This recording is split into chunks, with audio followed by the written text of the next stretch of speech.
జమ్మూ కాశ్మీర్లో పోలింగ్కు count down మొదలైంది. దశాబ్ద కాలం తర్వాత జమ్మూ కాశ్మీర్ శాసనసభకు ఎన్నికలు జరగనున్నాయి. చివరిగా 2014లో అక్కడ ఎన్నికలు జరిగాయి. ఇక తాజాగా జమ్మూ కాశ్మీర్లో 3 దశల్లో పోలింగ్ జరగనుంది.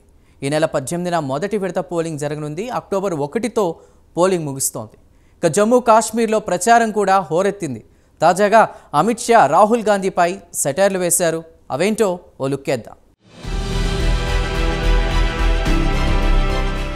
జమ్మూ కాశ్మీర్లో ఈ నెల 18 అంటే బుధవారం మొదటి విడత పోలింగ్ జరగనుంది. మొత్తం 3 విడతల్లో పోలింగ్ జరగనుంది. అక్టోబర్ 1తో అక్కడ పోలింగ్ ముగుస్తోంది. 2019 ఆగస్టు 5న కేంద్ర ప్రభుత్వం జమ్మూ కాశ్మీర్లో ఆర్టికల్ 370 రద్దు చేసిన తర్వాత మొట్టమొదటిసారి ఎన్నికలు జరుగుతున్నాయి. సుప్రీంకోర్టు జోక్యం చేసుకుని సెప్టెంబర్ 30వ తేదీలోగా ఎన్నికలు నిర్వహించాలని ఆదేశించడంతో ఎన్నికల కమిషన్ ఎన్నికలు నిర్వహించాల్సిన పరిస్థితి ఏర్పడింది. ఎన్నికల నేపథ్యంలో ప్రధానమంత్రి నుంచి హోంమంత్రి వరకు జమ్మూ కాశ్మీర్లో పర్యటించి ఎన్నికల వేడిని మరింత పెంచారు.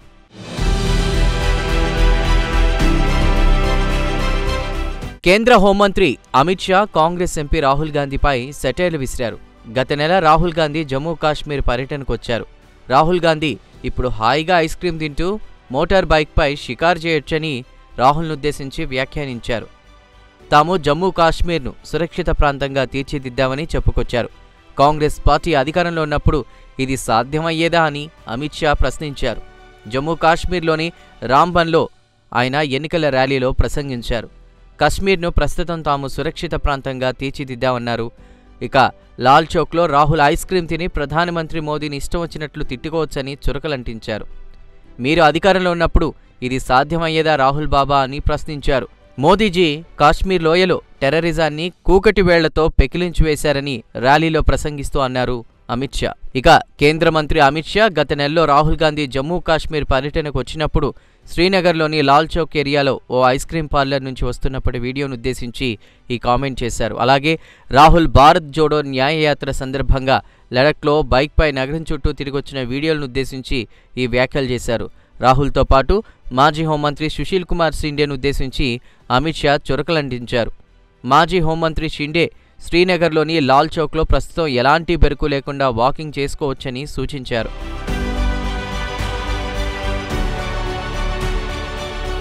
సుశీల్ కుమార్ షిండే విషయానికొస్తే కాంగ్రెస్ ప్రభుత్వం అధికారంలో ఉన్నప్పుడు ఆయన హోంమంత్రిగా పనిచేశారు. ఆయన హోంమంత్రిగా ఉన్నప్పుడు లాల్ చౌక్కు రావాలంటే భయమేస్తోందని ప్రకటన ఇచ్చేవారు. షిండే సాబ్, ప్రస్తుతం మీరు మీ పిల్లల్ని తీసుకుని లాల్ చౌక్లో హాయిగా వాక్ చేసుకోవచ్చు. మీకు ఎవరు ఎలాంటి హాని తలపెట్టరు.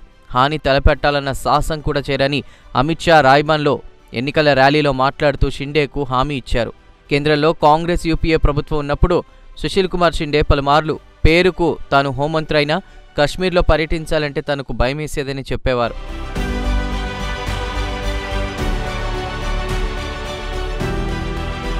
హోంమంత్రి కాకముందు తాను ఇక్కడే ఎడ్యుకేషనిస్ట్ విజయదార్ను కలిసి పలుమార్లు ఆయన సలహా తీసుకునేవాడిని. ఇక ఆయన సలహా విషయానికొస్తే పలుమార్లు తనను శ్రీనగర్లోని లాల్ చౌక్ ఏరియాను సందర్శించిండని సూచించేవారు. అక్కడికి వెళ్లి అక్కడి ప్రజలను కలవండి, సమీపంలోని డాల్ లేక్ను సందర్శించండని సలహా ఇచ్చారు. ఆ సలహా మేరకు తాను అక్కడికి వెళ్లి అక్కడి ప్రజలను కలిశాను. అది తనకు పబ్లిసిటీ ఇచ్చింది. ఇక్కడి ప్రజలు తన్ను ఆదరించారు. ఒక హోంమంత్రి ఎలాంటి భయం లేకుండా శ్రీనగర్లో స్వేచ్ఛగా తిరిగొచ్చారన్న టాక్ వినిపించింది. ఒకవేళ తానే భయపడితే ఎవరికి చెప్పుకోవాలని షిండేను ఉద్దేశించి ర్యాలీలో మాట్లాడుతూ అన్నారు అమిత్ షా. ఇక షిండే విషయానికొస్తే ఆయన ఢిల్లీలో ఈ నెల 10న పుస్తకావిష్కరణ సభలో హోంమంత్రిగా తన జ్ఞాపకాలను నెమరవేసుకున్నారు. ఆ సందర్భంగా శ్రీనగర్లో పర్యటించాలంటే భయమేసేదని చెప్పుకొచ్చారు. కేంద్రంలోని బీజేపీ నేతృత్వంలో ఎన్డీఏ ప్రభుత్వం జమ్మూ కాశ్మీర్లో ఆర్టికల్ 370ని రద్దు చేసిందని, దాని క్రెడిట్ బీజేపీ, ఎన్డీఏకు దక్కుతుందన్నారు అమిత్ షా. ప్రస్తుతం జమ్మూ కాశ్మీర్లో మిలిటెన్సీని నామరూపాలు లేకుండా చేశామని అమిత్ షా చెప్పుకొచ్చారు. ఇక జమ్మూ కాశ్మీర్ శాసనసభ ఎన్నికల్లో కాంగ్రెస్, నేషనల్ కాన్ఫరెన్స్ పొత్తు పెట్టుకున్నాయి. ఆర్టికల్ 370ని రద్దు చేయడం అంటేనే ప్రజలకు ద్రోహం చేసినట్లే అని, తాము అధికారంలోకి వస్తే తిరిగి 370ని పునరుద్ధరిస్తామని హామీ గుప్పించారు. ఇక కాంగ్రెస్ పార్టీ మాత్రం సంక్షేమ పథకాలపైనే ఎక్కువ ఆధారపడుతోంది. కర్ణాటక, తెలంగాణలో చేసిన ప్రయోగాలనే ఇక్కడా చేస్తోంది.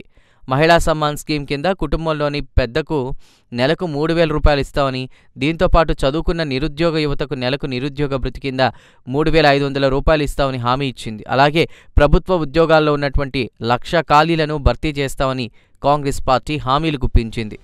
ఇక జమ్మూ కాశ్మీర్ ఎన్నికల్లో కాంగ్రెస్ పార్టీ సంక్షేమ పథకాలపై ఆశ పెట్టుకుంటుంటే బీజేపీ మాత్రం అభివృద్ధి గురించి పెద్ద ఎత్తున ప్రచారం చేస్తూ ఓట్లు దండుకోవాలని చూస్తోంది.